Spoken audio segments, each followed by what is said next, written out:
up, world? It's your man G Williams coming at you. Like you already know, it ain't right because I ain't wrapped too tight, especially around this midsection right here. But something's got to be said about it, so I'm going to say something.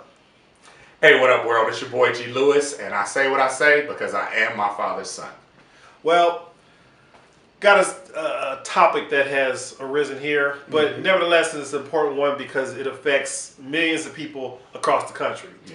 And that topic is about weight and obesity and exercise, the lack thereof, health. Today's Book of G is all about health. And so starting it off, I will keep it eye focused. I am in the midst of a problem with my weight. And I, for whatever reason, am having the hardest time in getting myself back into certain shape, or in shape, healthy. And it has to do with food. It has to do with what I honestly think of is possibly an addiction to food, because my exercise is existent, but nevertheless, my diet hasn't changed. And so standing next to a person who actually takes his health very seriously, we thought it'd be a topic that we need to address.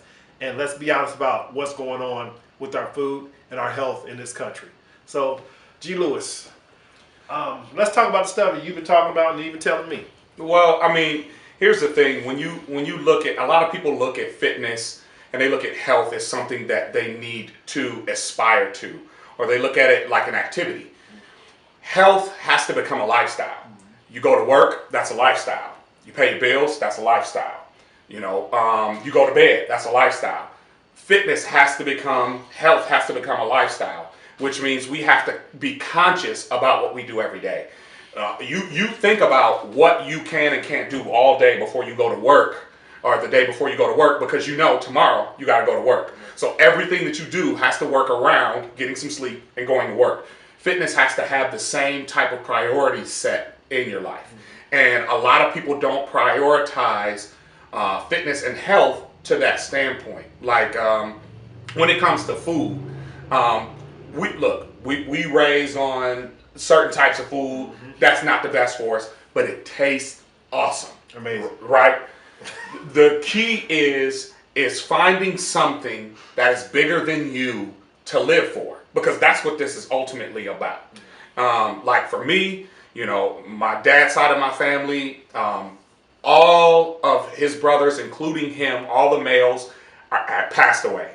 None of them made it past 45 years old. My dad died when he was 42 years old. For me, that becomes a big deal, being able to be there to walk my daughter down the aisle, being able to possibly grow old with my wife, being able to, be around you guys for a long time.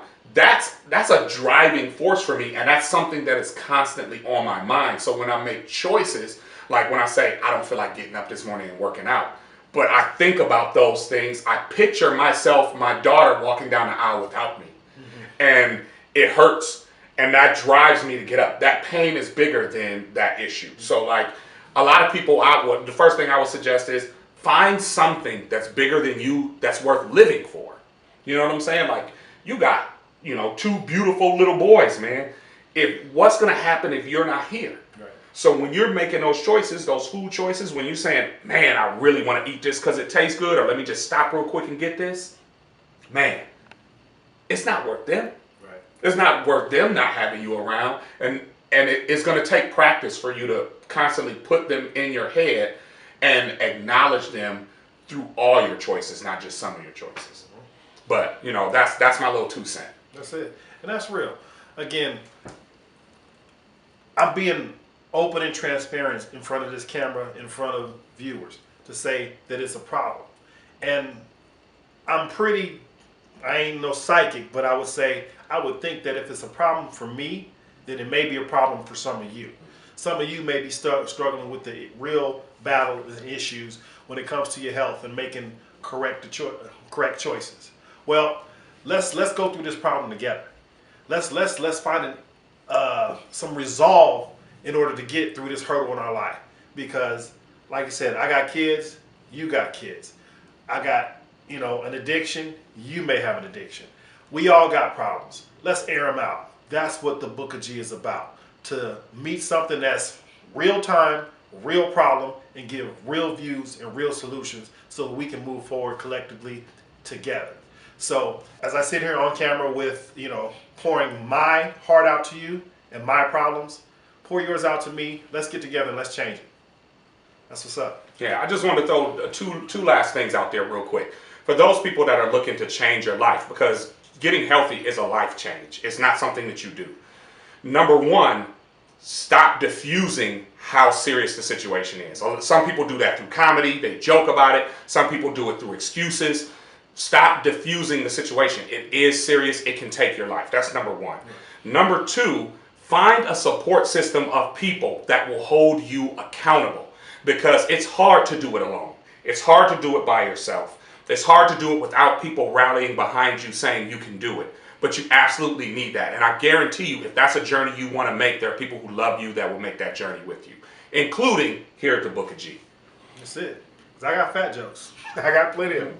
And I got plenty of excuses too. But nevertheless, we don't want to harp on that. Let's change it. Yeah. All right? So right now, I'm going to go get me some kale chips. We can go get some salads. Okay. I'm going to go get a salad for lunch. And we're going to start this journey and let's make a change. Word. Book of G. I'm G Williams. I'm G Lewis. Healthy, y'all. Boom. Peace.